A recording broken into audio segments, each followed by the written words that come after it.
Anyone who says that they figured it out is lying.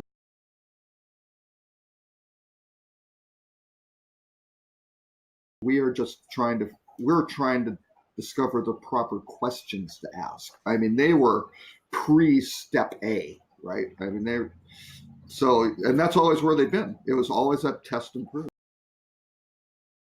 So I don't know. Mr. Interesting pivot. Hello. I know I walked in late, and I hate to walk in and jump right into the fray because maybe I'm going to repeat something somebody already said. But clearly, we're talking about the Mark Okerstrom article, and yes, we've solved for booking and all this other kind of stuff. I read that a slightly different way, and I think everything you just said that I heard, Robert, and I came in partway through what you were saying, so I don't know that I heard all of it, but it all made sense to me. You missed the really smart stuff at the beginning. Well, it must have been very good because the stuff I heard was quite smart. It was really bad. Yeah, it must have balanced out, maybe. Hopefully. So the one thing that I took away from that article that I didn't hear you say, and you may have said this before I came on, was that I think he's talking to an audience of investors, and one of the things they're starting to say is we've achieved all the growth that we're going to find in the way we've achieved growth in the last bunch of years, right?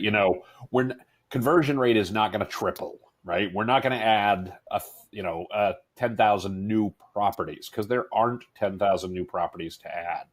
What I read into that was for our growth to continue as a company in the way that investors have become accustomed to that growth, we need to get deeper in the value chain. We need to find other ways to monetize our relationship with customers. And that's going to include getting, deeper into what happens after the booking. That gets deeper into what happens, on property. It happens deeper into what happens in destination, right? How do we monetize other parts of the trip as effectively as we've monetized the booking? And so I actually think that's a scarier point of view from a scarier perspective from a hotelier's point of view of, if you rely today on a lot of F&B, you're already feeling some pressures in some cases from places like DoorDash, right? Well, now let's say that Expedia just buys DoorDash, or Expedia starts making its own version of that, or, they solve for the ticket situation, which is still way too fragmented in terms of, what you do in terms of events and stuff once you're on property. So I think that's how I read the article. Now, that doesn't mean that I read it the right way and that what you read was a different thing, was the incorrect way. It just, I read a slightly different way, and I read it as he's telling investors, the growth that we've achieved to this point through this means is slowing down. And so to get the same kind of growth, we're going to be moving in some additional directions and still drive the growth, but do it in a different way. That's how I read it. Yeah, and that makes sense. I mean, we were talking before you came on about what was his objective with this, because clearly I think if you look at it through that lens, yes, it was probably a smart message to them, to set expectations with Wall Street. Yeah. But, the byproduct of the conversation is that his main revenue streams, the hotel industry at large, reads it a completely different way. And like you mentioned, it's a fearful way, most likely.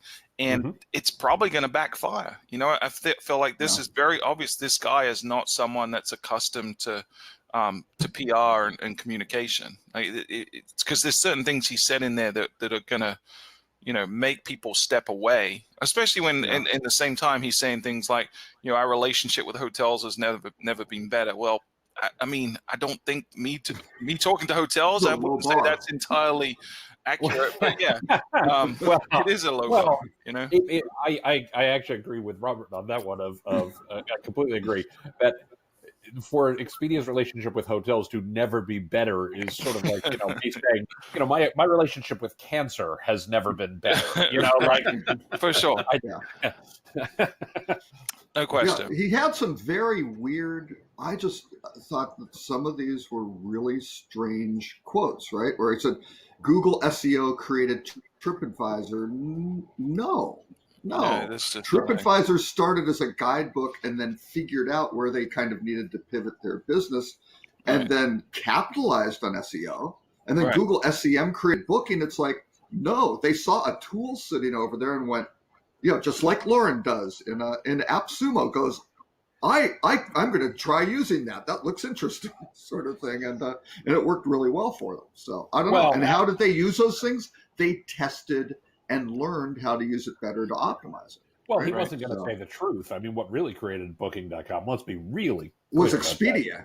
Was Expedia's margins. That's exactly what created absolutely.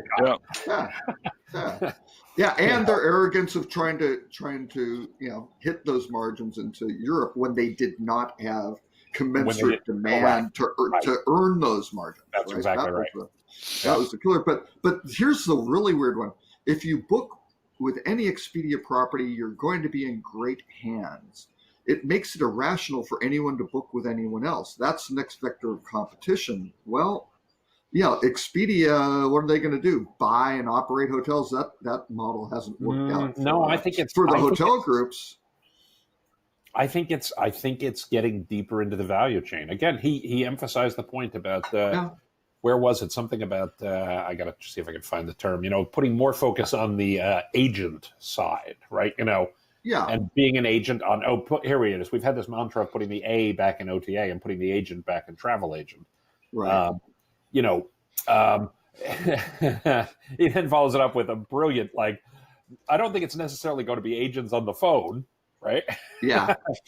But what will differentiate us is to be truly able to help people be able to advocate in situations, And I think he's saying we're going to get.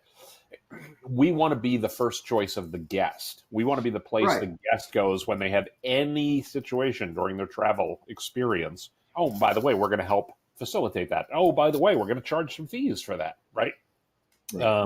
So I really read it as a growth discussion, and really about we've got to get deeper in the value chain to make that more effective. Yeah. Well, there was another article that I didn't post that I probably should have put underneath it. They did, I think it was at the Skift conference, one of the Expedia product people said that they are going to now be contacting, or basically working with with guests with delayed flights and things like that, and actually allow the guests to contact the hotel and to have some sort of interaction like that. But they didn't exactly explain how. I'm sure that's probably through some sort of protected email that the hotel can see, oh, it's that guest, but not using the guest's email or direct text messaging to their phone or whatever, right? Where they can retain control over the guest. But I can see them certainly getting deeper into it. Their investments in Alice for the in-room technology and things like that.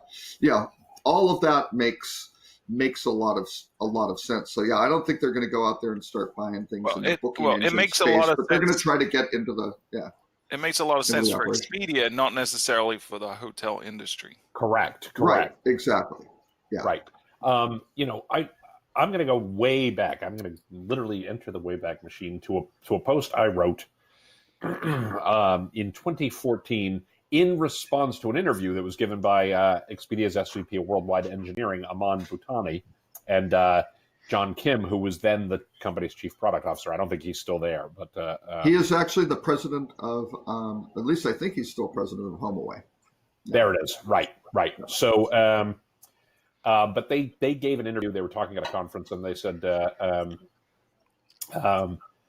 let's see, technology is finally ready to take large data sets and aggregate them in sub-seconds. Every click connects you to large data sets. It remembers everything you're doing and plays it back to you, gets a sense of your history, blah, blah, blah, blah, blah. They say in the US, it takes people 48 searches before they book. We thought it would take weeks before people buy, but what we found is people use it intensely and then book within a day. So they spend snatches of time, but get one experience across devices. This allows them to make faster decisions. And they go on from there to say, let's see. They had a couple of comments that now I'm trying to find. Basically, their whole point was they're trying to use all this data to understand what the guest is doing and serve the guest needs more effectively. Now, this was 5 years ago, right? Yeah. So what's interesting is in that interview, where is it? Bhutani said something that I love this. I've always tried to come up with the right analogy for this because I think this is a fundamental principle of digital. Bhutani said, we talked mobile for 20 years and it happened gradually, and then suddenly. This happens with all technology usually. You know it's coming, and then boom, the generation that can design it builds it and expects it. I always talk about, technologies like bamboo, right? It sleeps, it creeps, and then it leaps. Or, or like the old analogy of people setting up the dominoes, and it takes them a long time to set up the pattern. But then once you knock them over, all of a sudden it happens really quickly that they all fall down. And, they were talking about this 5 years ago. They may now just be reaching the point where all the pieces are in place to make this happen in a real way. So I will admit, I'm looking at this through a lens of having, I won't say seen this as a trend 5 years ago, but more expected it. It's something that I kind of expected people would do. So I admit I'm looking through, when all you have is a hammer, everything looks like a nail. This one's my hammer of, I've been expecting to do this for a while. I wrote another piece the same year, a couple weeks later, literally almost 5 years to the day. OTAs want to own your guest every step of the way. Warning, OTAs want to own your guest every step of the way. So I just think this is the likely outcome of stuff they've been working on for a long time, and really about how they're going to try to monetize their business as they go forward. Yeah, they want to be end to end, right? They want to be have a greater share of wallet and own the customer, right? Because that's what the good agents do. You just go, hey, travel agent, take care of it, right? Exactly Book a great vacation for me and take care of me if things go wrong, and let's go, right? You don't have to worry about anything.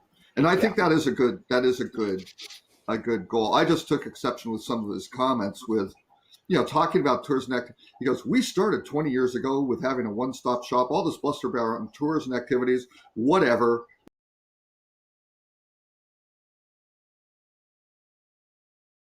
We've had that for 20 years, and that's total bullshit. Right. I mean, 20 years ago, yes, they had Stuart, a deal. didn't he poo-poo you on your I wasn't allowed to say codswallop, and you're allowed to say bullshit. What is up with that? No, you said hogwash. I did say hogwash to start with. I think I used both. Which actually, we don't talk about pig stuff. We don't talk about pig stuff. Robert, probably in your brilliance of putting the content together, that relates to two other articles that you put together: Sabre and what they're doing with the OTA integration, and also with Airbnb, which is Stuart's favorite topic, and their Lux product now. It's a concierge I threw that in. Basically, Stuart, I try for Stuart to get an Airbnb article, and now even if there isn't a good one, just to make sure it's there. And the same with Ed. If I can get a good blockchain thing in there for Ed, that's always a goal. Stuart can't get him enough Airbnb topics. He loves the stuff. Loves it. Just breakfast in the morning. And again, to clarify, my issue isn't with Airbnb. My issue is with the industry, like glorifying Airbnb as the second coming and doing its job by promoting it every second of every day and creating the monster that it's fearful of. It's ridiculous. Right.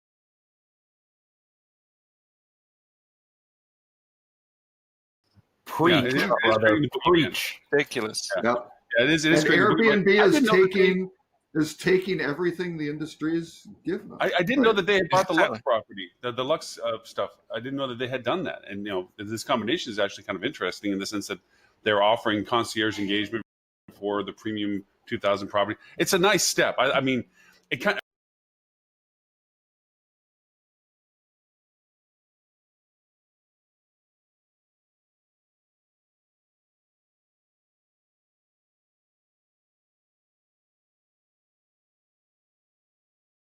But the thing I think of that I got out of all this is that I remember just not even so many years ago that travel agents, internet's going to kill travel agents. There's no longer be travel agents. It's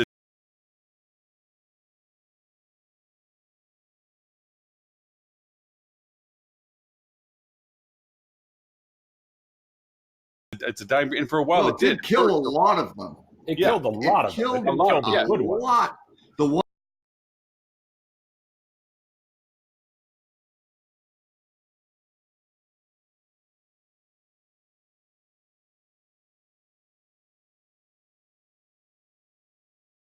Ones that didn't add value, it pretty much it wiped them out, right? Right? But now what's happening is because of all this stuff, the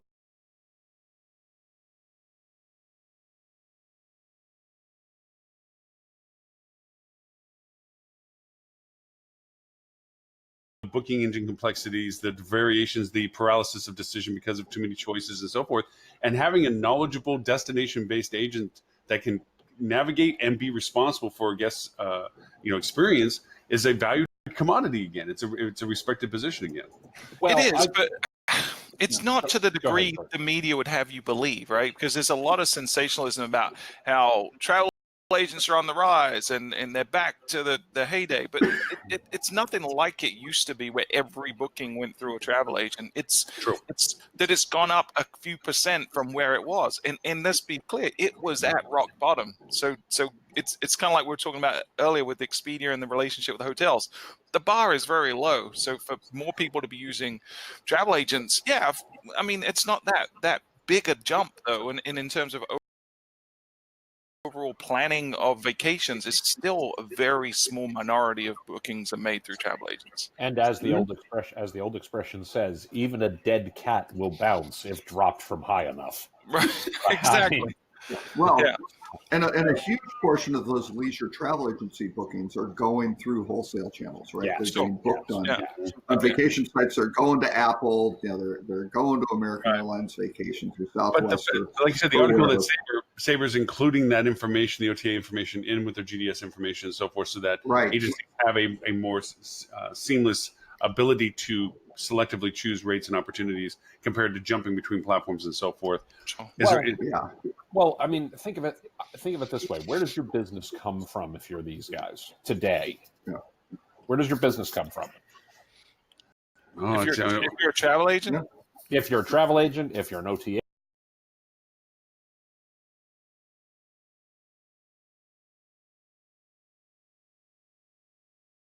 if you're Airbnb, where does your business come from initially? Where do you find your customers the first time? Online. Which means they're using the same platform they're trying to get around. I mean, they're trying to get around Google, relying on Google. Trying to get around Google for search. Yeah. You're relying on Google or Facebook primarily, right? Yeah. And what people are starting to recognize is that that's becoming a more expensive channel. It's getting harder to do, and so. I said this at Rock this past week. It's one thing if you pay for the customer through an expensive channel the first time you connect with them. If you pay for them the second and third and fourth times, you're doing something wrong. And what everybody's starting to wake up to, and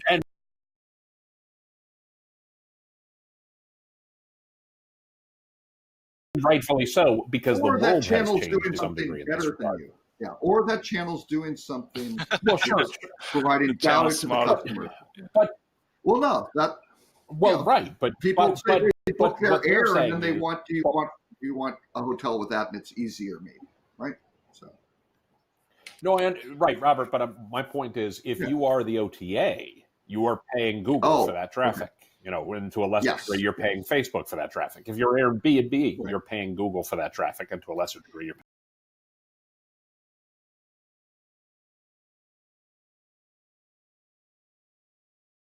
go up, that's not sustainable. So rather than pay for that traffic every single time they come, pay for it for the first time, acquire them however you need to acquire them, but make sure the second time, precisely to your point, you've given them enough of a value proposition that when people say, oh, I have a travel need, they don't go to Google and do a search. They go back to the place they were the last time they did it. They go back to Expedia. They go back to Airbnb. They go back to a travel agent because they've gotten the value that they expected. And they know that's where I go.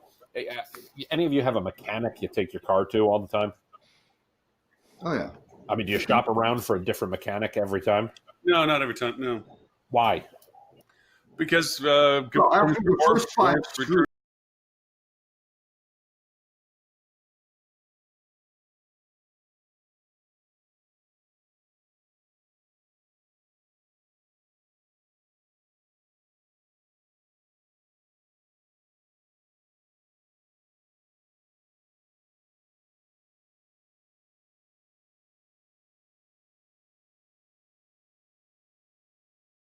Up the car. Yeah. Right. You trust them, you like them, you've used them before, you know them, etc. And that's my person. That's my mechanic, right? That's my shop where I always take my car.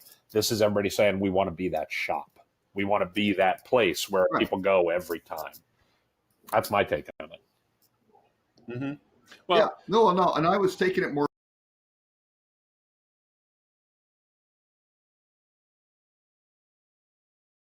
from the hotel's perspective if it's coming through an OTA sure, channel or sure. something like that. Yeah, But even a hotel. and again, but even a hotel. I mean, yeah. if you pay an OTA to achieve a guest, to acquire a guest the first time they come, there's really no crime in that. Nope. There really isn't, Right. because the OTA, incremental guests okay every time. Right. the incremental guest who you weren't going to reach on your own could be a really good thing. If that same guest books through you every time they come to you, if they come to you more than once and every time they come to you, they book through the OTA, you've done something wrong. Yeah, you've done many things wrong. Yeah, right. Or right. You've done or some the things OTA. wrong. Right, Yeah. right. Well, and I would take it though. It depends on the hotel and the relation, and the relationship. If it's a very, sparse, low engagement sort of thing, and the person books lots of travel all over the U.S. and your hotel's getting left out, okay, maybe not. But if they're always booking whatever, a Yeah, but I Wyndham mean or a that's Choice or a real- Hilton, that's and a they're fringe using another case. channel, then you've got a big. And that's my point. That's my point. I'm talking about, the quote unquote loyal guest who is loyal to your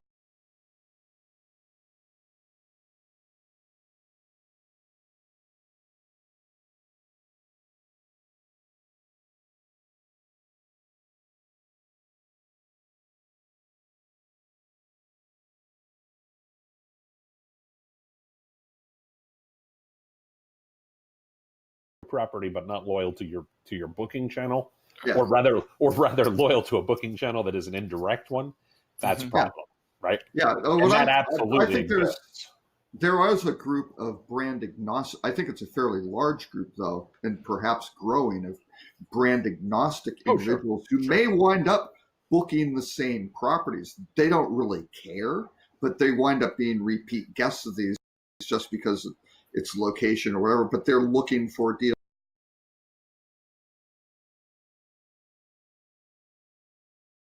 deals, whatever, and they don't have enough. There isn't enough value creation for them to go look over at that property. Now, maybe you can get them to Robert, search. I'm not disagreeing. I'm not disagreeing that segment exists. I'm saying if that segment was your only problem with people booking through third parties every time, you wouldn't have much of a problem. I don't really think that. I don't really think that's the situation. Right. Yeah. That's Well, a minority. I think you wind up. Right. I think you wind up with the brand loyal people, and you get them right, which is good.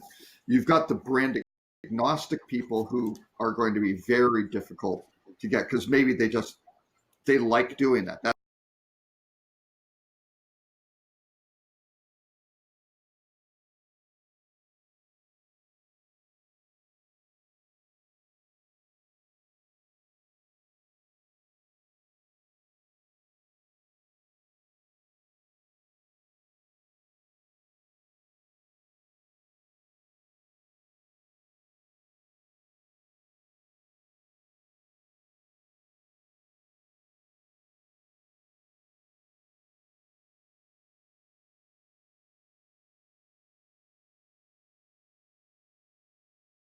That's in their nature, Well, right? They and don't. if they're the folks, But how do you shift the truly- camps is a really interesting question, right?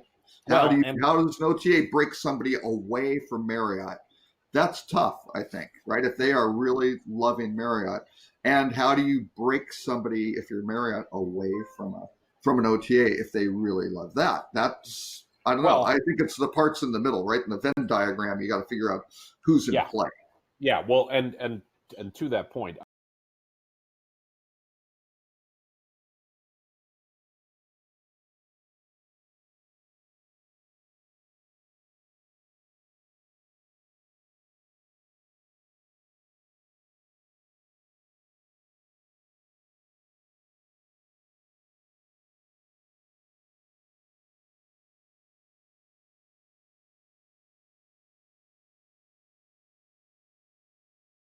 I mean, the folks who are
truly brand agnostic, and only care about price, as a general rule, you don't want them to be your guests, and, except for those times when you desperately need them.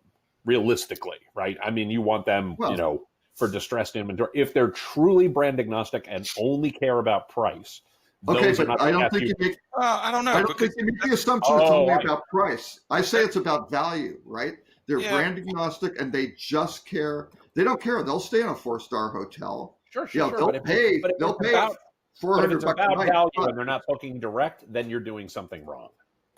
for sure. And I probably, think or yeah, I think we're running into a dangerous spot where we're thinking the consumers are one dimensional, and we know that they're not, right? They're more complex and more discerning than that. So Right. we primarily work with independent hotels, and there are properties we work with that, that to a lot of their guests, they're not brand loyal in the sense of it's always Marriott, but they're super loyal to the independent property because they had a great experience. And we have clients on one side that just milk the OTAs as much as they can and get as much business, and don't really spend the time to look at who's coming and whether or not they've been multiple times or any of that stuff. And these guys tend to be like 30 to 60% reliant on OTAs. And then we've got another group of clients that are very strategic about it, and they take the Tim Peter approach and say, okay, the first time guests from Expedia or booking is great, but we need to do everything we can to turn them into a repeat guest. So first, we're going to make sure they have a great experience. And at some point, at the appropriate time during that great experience, we're going to make sure we get their contact information and let them know why we're collecting it. And then after the fact, we're going to make sure during the stay and after the stay, we're going to continue to educate them on what the value proposition is to them, not to the hotel, but to the guest for booking direct next time. We may offer incentives, but we're sure as heck going to let them know what that is. And then next year, we're going to be proactive, because if we see that person came, they booked in May, they stayed in June,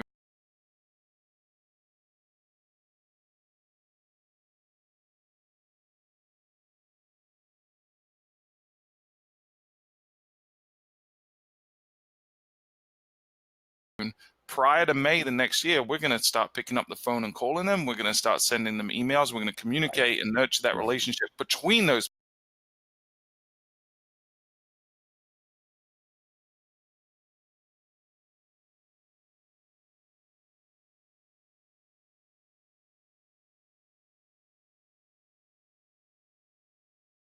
Points. And you better believe these people are like sub 10% reliant on OTAs because they actively work on it. right, absolutely, and it's effective, and it's really effective if you put the effort in. But that actually lends to an article also. And that's the effort you have to put in. Yeah, Robert, you put in a nice article about the guy that was a previous Facebook investor, Mr. Namey or whatever, and he put in about the fact we got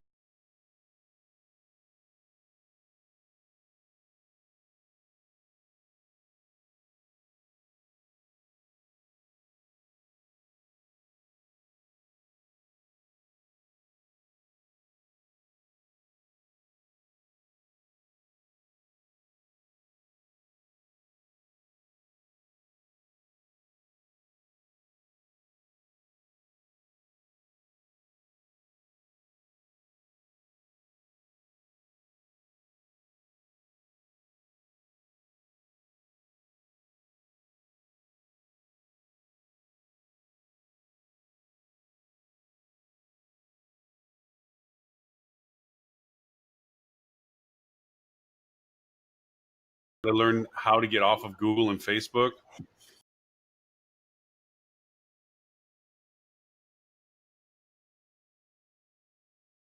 Because they're not out for us. Yeah.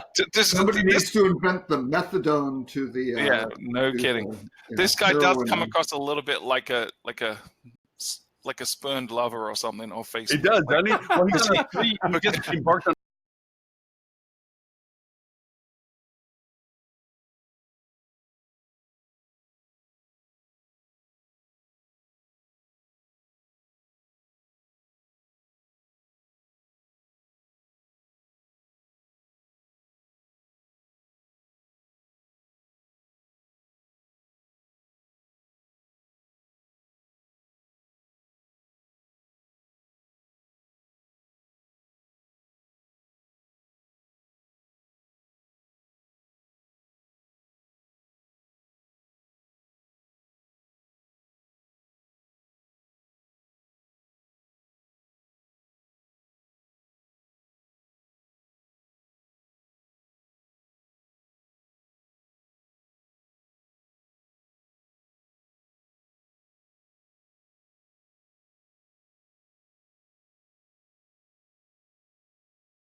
a 3-year tour. Sounds like Right. Gilligan's Island. And all he over used to be Zuckerberg's mentor, right? He was very heavily involved in early days Facebook. Yeah, And at some point, that relationship went south. Very sideways. Yeah.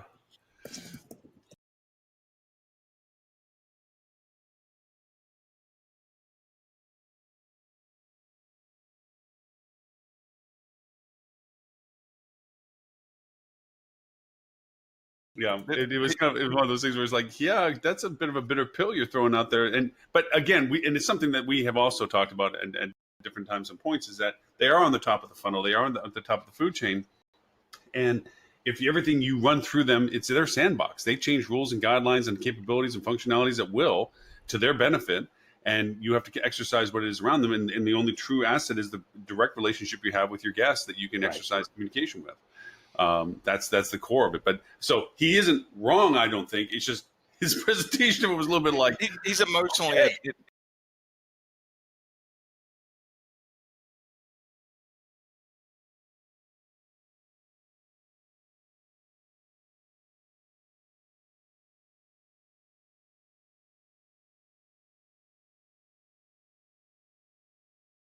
invested in this for sure. Well, and he may be right. He may be right. Yeah, 100%. 100% he's right. I don't know whether he will be right or not, and I have one specific reason why I think he might be wrong.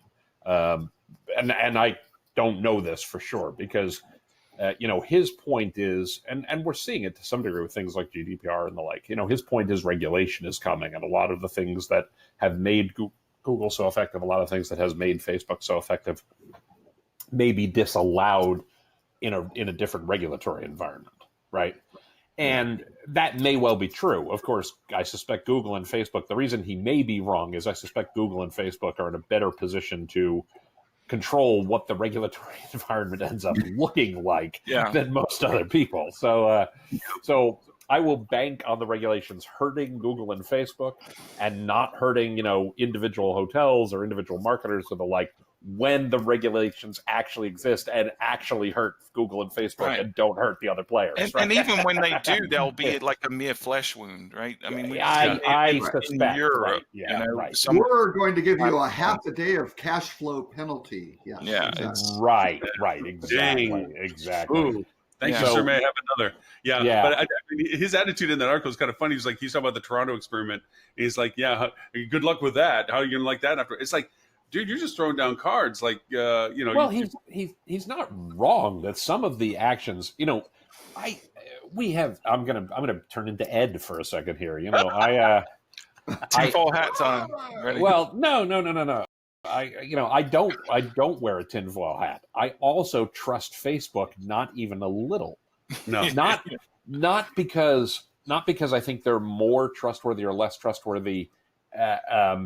Not because I think their incentives are more or less are any different than the incentives any of the other companies have, but because they have consistently peed all over, any rational, reasonable expectation of what you can do. The others have tended to be better behaved, or at least have done a better job not making it public how ill-behaved they may have been. Right? Right. But I do tend to say that most companies have an economic incentive to not do anything too egregiously wrong with our data. But that doesn't mean they won't screw up if those incentives change. It doesn't mean that they won't screw up if like Facebook, they're just, they don't seem constitutionally wired to think about, protecting the customer from their own clutches. Well, and to be their motto starting off was move fast and break things. Yeah, exactly. Right. I mean, they were consistent with their mission. And we need to be honest about it, though. It's been really successful for them. Of course. I mean, have they been angelic in the process? Absolutely not. Have people lost trust? Absolutely. But us people still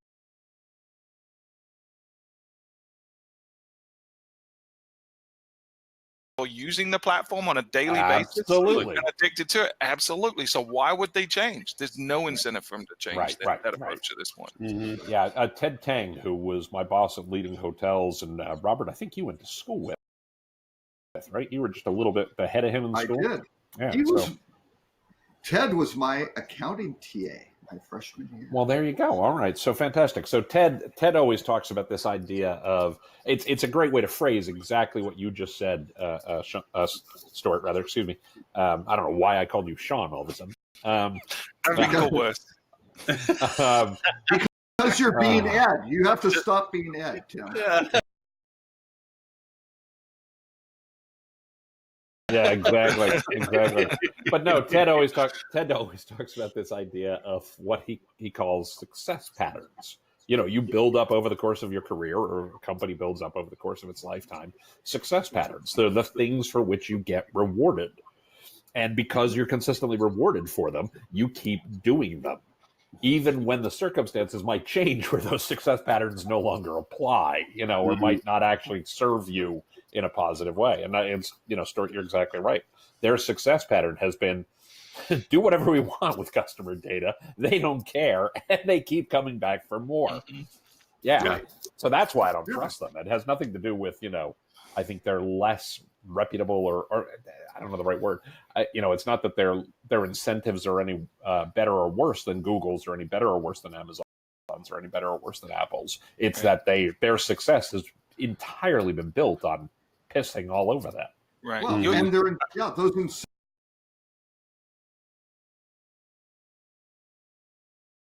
incentives have not had incentives for being mindful fiduciaries. Correct. Right. At all. For sure. It's the opposite of it. And perception reflects that too, right? I was listening to this amazing podcast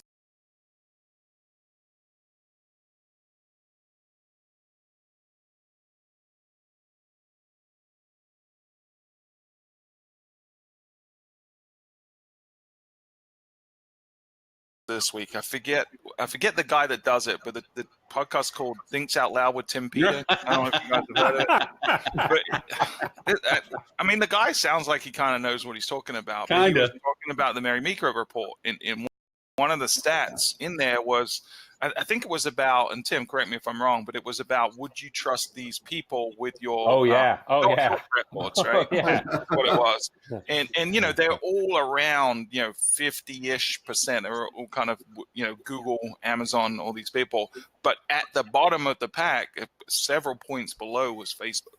So it's clearly a perception that Facebook should not be trusted as much as these other entities. And yet, we're still blindly using it because every time people are going to forget about the risks if it's convenient.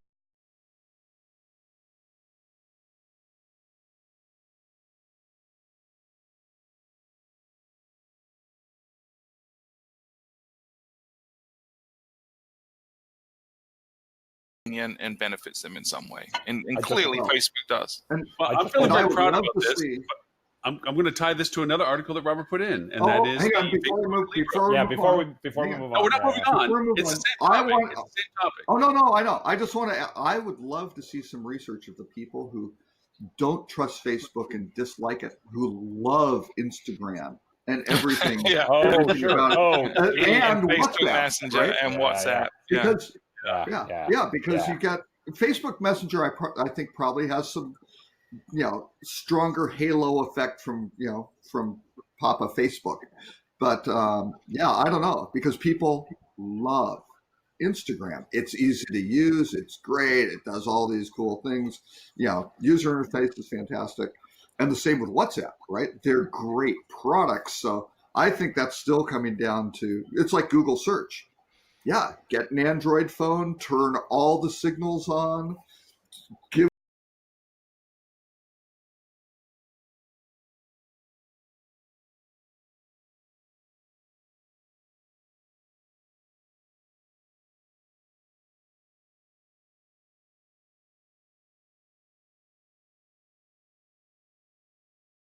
Google everything, and is your life going to be maybe more convenient, easier? Maybe. Same thing with Amazon, right? So it's going to be really interesting to see if people just kind of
somebody tried to buy them. Somebody major tried to buy.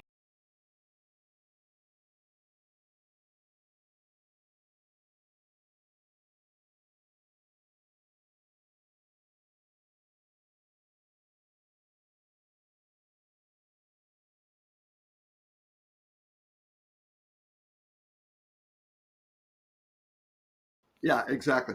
Telecommunications, Vodafone, and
About this stuff. It's tough to talk about this stuff.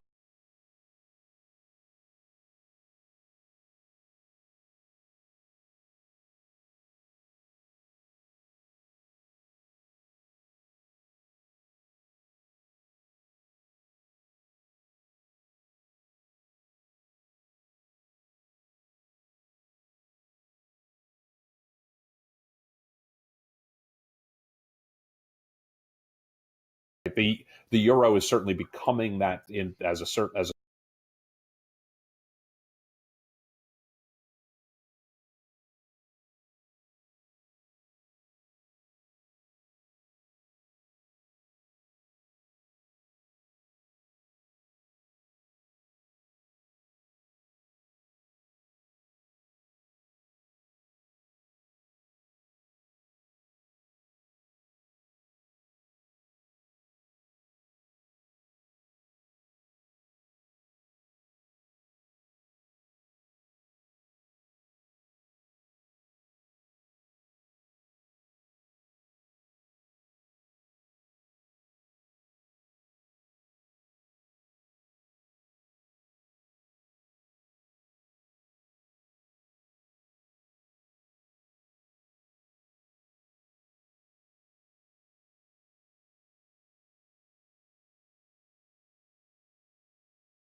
threats and risks that we talked about, the friction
is you have to go and proactively go do it, right? You have to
figure out what is Yeah. Bitcoin, get a wallet.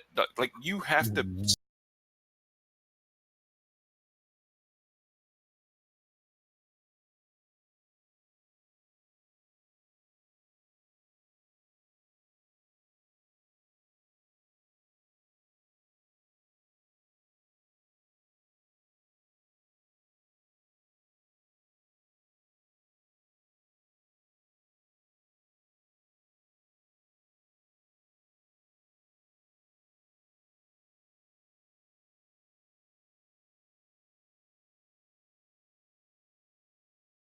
Strong position, obviously.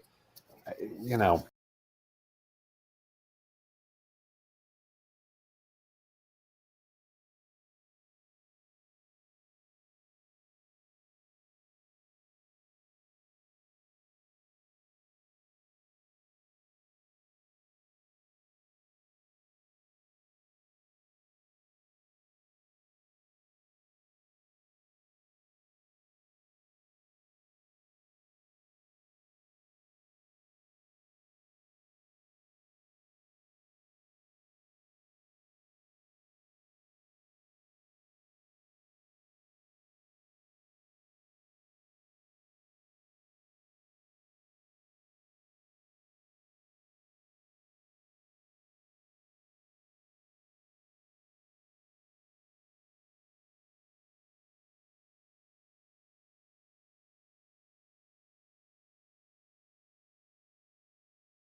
FTC or Department of Justice, I can't remember. One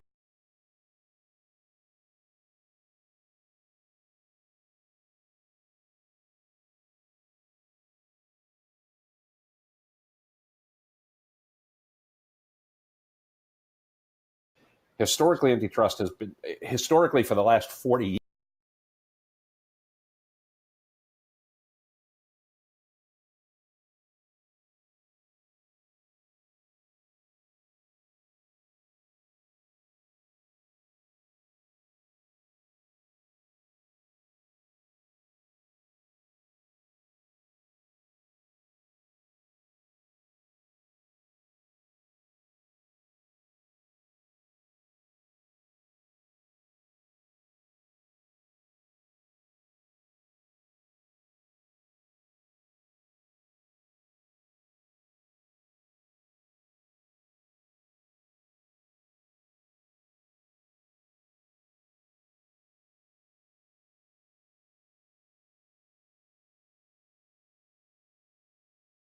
Sell. And that has obviously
credit for all the corporate stuff. Maybe that's not it.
question of A, am I on the right flag? And B, should I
be on a flag at all? The answer for many may be yes and yes.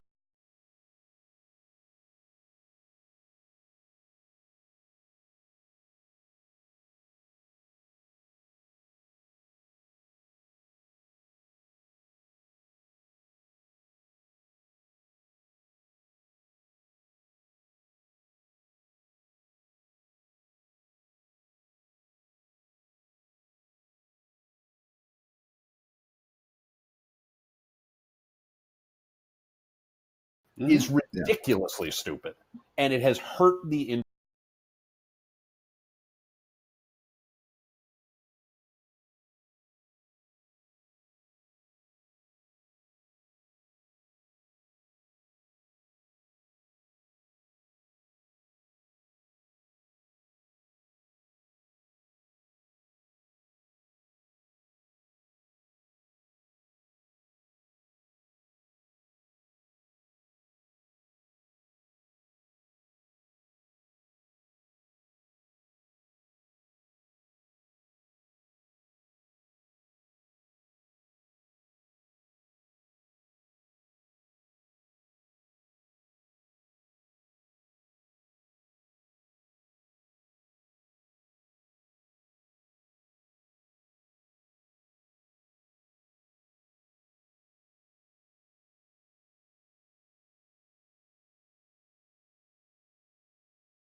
industry for 20 years. And that's why I get pissed about it, because I've been having this.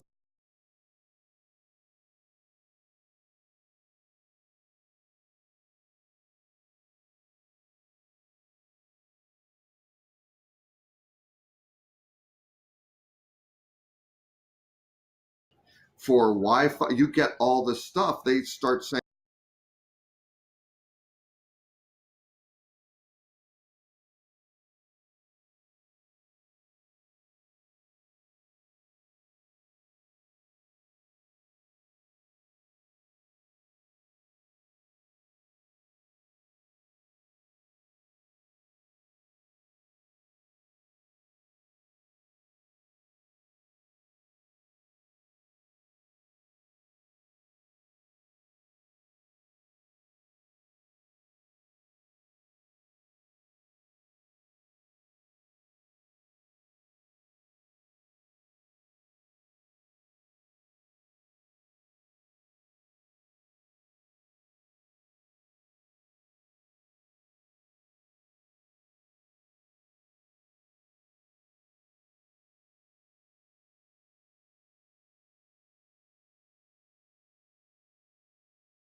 in development where they would look through every line of code.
then the certification program itself, once they came back,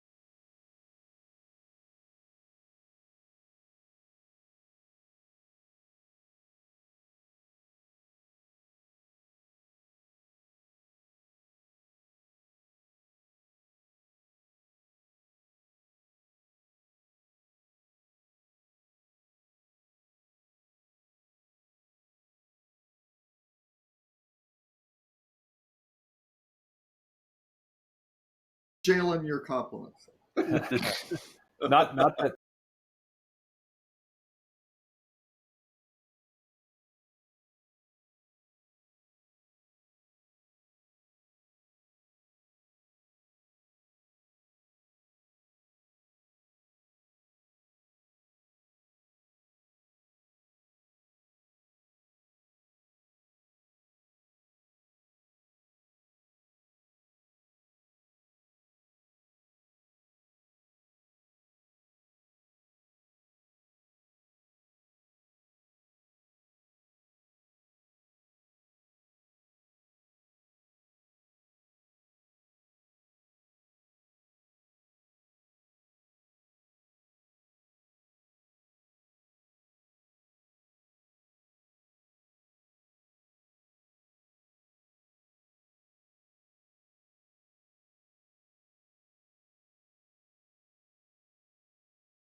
not that this hasn't been brought up many times in terms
of the costs and things like that, and the risk and all this other kind of stuff.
but I have to tell one funny story.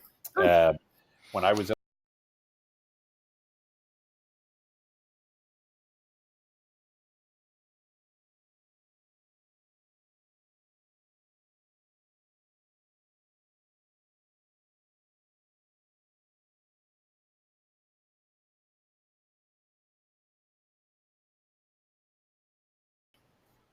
just something that was trademarkable, right?